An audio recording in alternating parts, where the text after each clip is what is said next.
how good this is, how bullish this is for gold and silver, that even after unprecedented rate hikes, we've only just scratched the positive yield curve.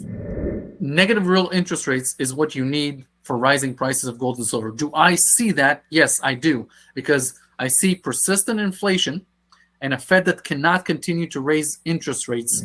I actually like silver more than gold. For the next, let's say, 2-3 years, I think silver will outperform gold. Buy your gold and silver online from SD Bullion and get your first order at spot. Learn more at sdbullion.com/new. Hey everyone, thanks for watching Yankee Stacking. Today I'm going to ask precious metals and market expert Lior Gantz for an update on the recent price drop in silver and gold and what to expect going forward. We're going to cover the CPI numbers, inflation, whether or not a soft or hard landing is coming to the U.S. economy, and what it all means for the price of gold and silver. Make sure you watch this video all the way through. I mean, it's not like I'm going to include something in this video necessary to enter the upcoming 100,000 subscriber gold giveaway in March. Yeah, no, I'd never do that. But really, if you're trying to figure out why the spot price of gold and silver went down last week, watch my interview with Lior Gantz. Hi, Lior. Great to see you again. Great to be here. You know, since we last spoke, the January CPI, reported a 6.3% year-over-year gain. It was hotter than expected, totally reignited the whole debate over the Fed's resolve in their fight against inflation, and especially over whether a soft or hard landing was coming with the U.S. economy. Hard meaning, a dramatic crash in the market, soft meaning a slight downturn. But you think the likely outcome with the economy is no landing at all. What do you mean by that? So when you talk about landing, there are two planes in the air.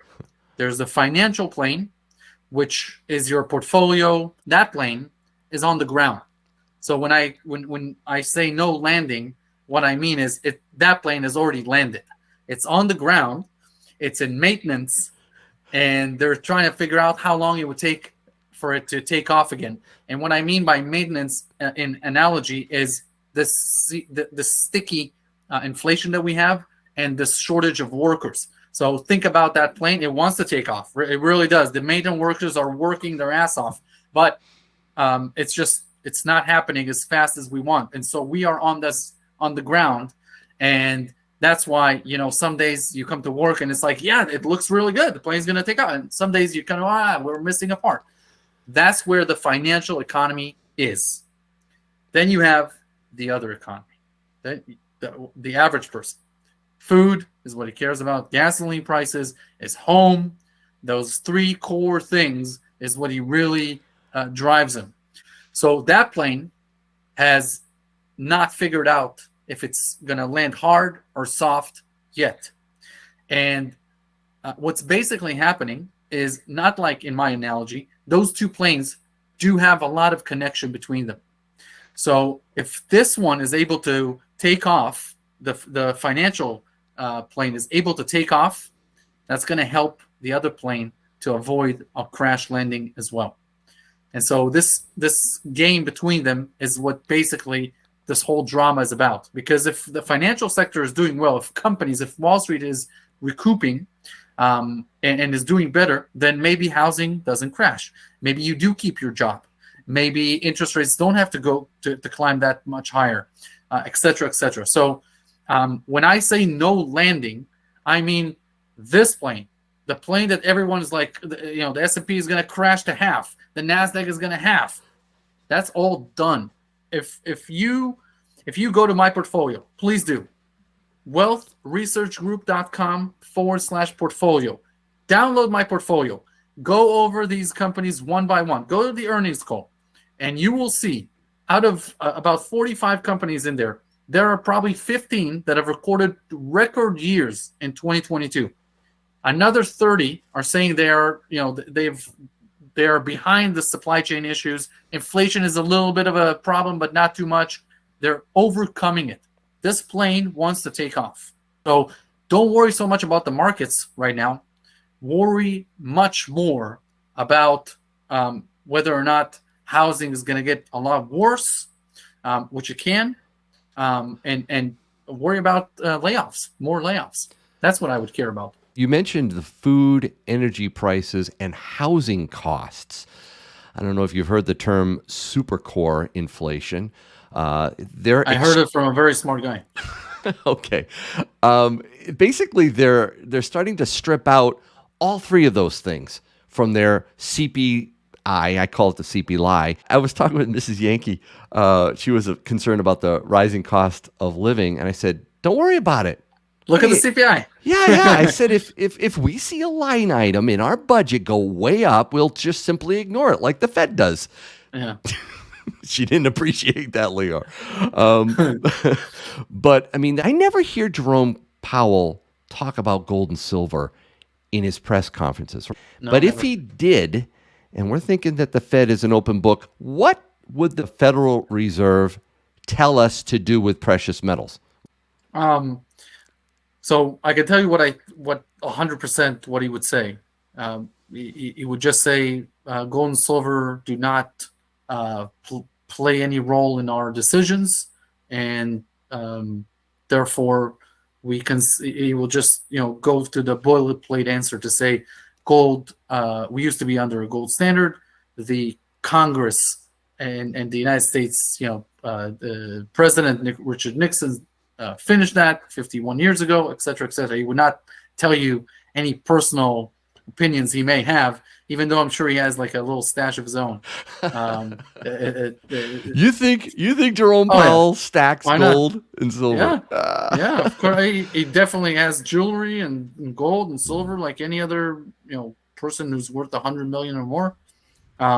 If you don't think that people worth 100 million have like a little vault of gold and bars and bullion, you're kidding. They may not go to the through your local bullion dealer, but they definitely as part of the portfolio they put some gold in Switzerland, etc. And yeah, it's very common standard.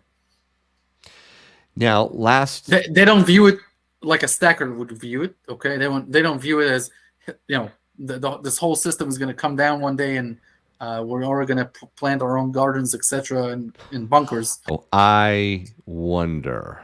They may. Who knows?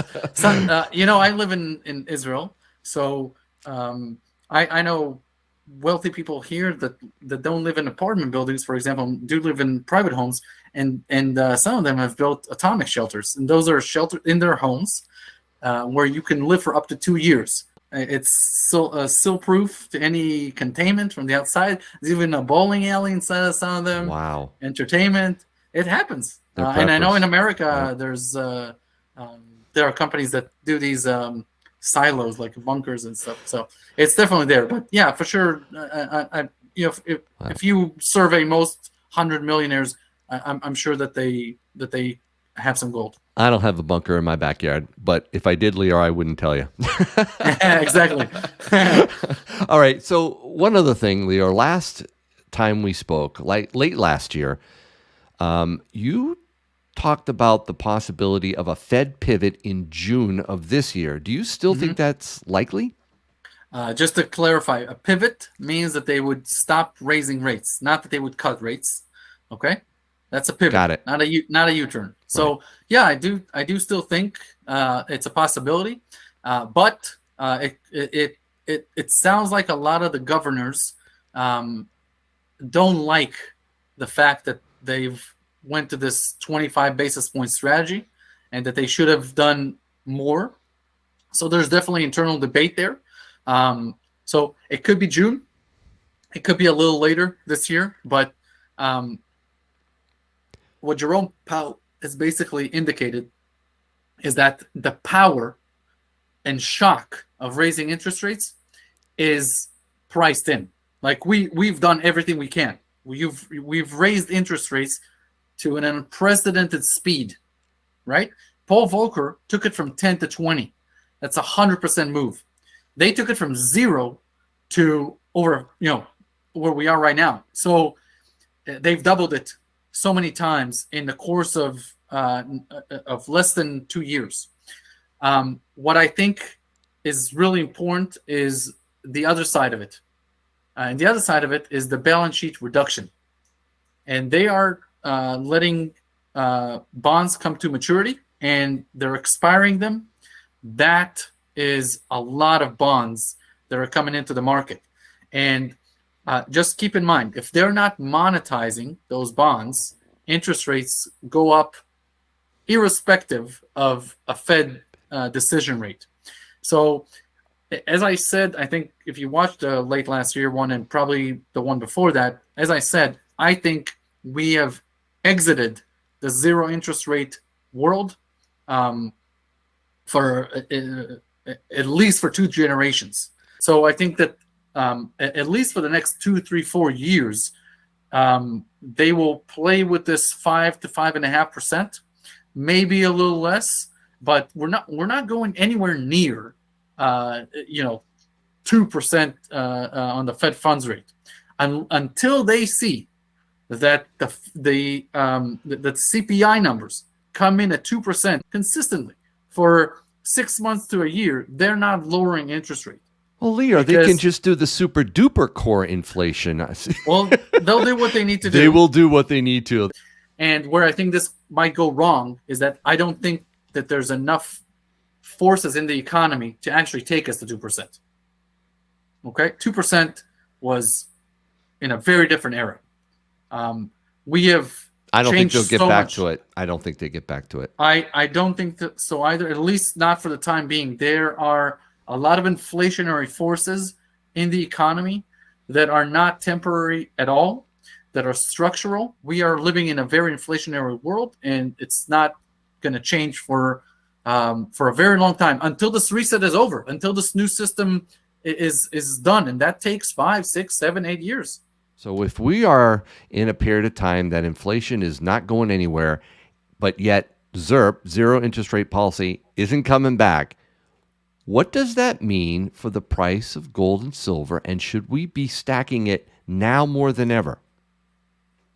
So if you remember, during ZIRP, it's not like gold flourished. From 2011 to 2015, it went down 50%, and silver even more. So the question is not so much what happens with interest rates, it's what happens with the trend that inflation is taking compared to interest rates. In other words, are you generating positive income from treasuries after you factor in inflation? And if that is the case, then gold and silver are stuck. If that's not the case, if they're trending down, then gold and silver are trending up. So where are we right now? After all that the Fed has done, we're just above zero. So just think how good this is, how bullish this is for gold and silver, that even after unprecedented rate hikes, we've only just scratched the positive yield curve. And I think that tells you, at least in my opinion, we're going much higher for both. I actually like silver more than gold. For the next, let's say, 2-3 years, I think silver will outperform gold. And in general, yeah, I do think it's a fairly good. So negative real interest rates. Negative real interest rates is what you need for rising prices of gold and silver. Do I see that? Yes, I do, because I see persistent inflation and a Fed that cannot continue to raise interest rates to counteract that. They can reduce their balance sheet, but not continue to raise interest rates. And so if we are living in persistent inflation, yes, I do think that in real terms, you are going back towards the negative. You don't have to actually go negative. You need to trend down for gold and silver to climb up. It's the trend. It's a trend. Right. Always a scintillating discussion, Lior. Thank you so much. Love that word. Huh? I love that word. Well, it is. I enjoy having you on. And check out the Wealth Research Group. I'll put that in the description below. Please check it out. Thank you.